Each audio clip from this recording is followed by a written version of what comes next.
Chapitre 7. Le roi et Haman allèrent au festin chez la reine Esther. Ce second jour, le roi dit encore à Esther, pendant qu'on buvait le vin qu'elle était demande, « Reine Esther, elle te sera accordée. Que désires-tu? Quand ce serait la moitié du royaume, tu l'obtiendras. » La reine Esther répondit, « Si j'ai trouvé grâce à tes yeux, ô roi, et si le roi le trouve bon, accorde-moi la vie, voilà ma demande, et sauve mon peuple, voilà mon désir. Car nous sommes vendus, moi et mon peuple, pour être détruits, égorgés, anéantis.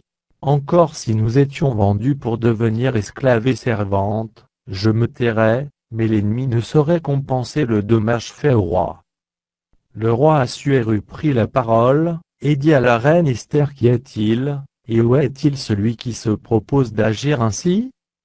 Esther répondit, « L'oppresseur, l'ennemi, c'est Haman, ce méchant-là. » Haman fut saisi de terreur en présence du roi et de la reine.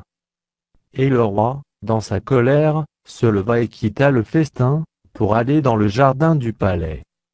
Haman resta pour demander grâce de la vie à la reine Esther, car il voyait bien que sa perte était arrêtée dans l'esprit du roi.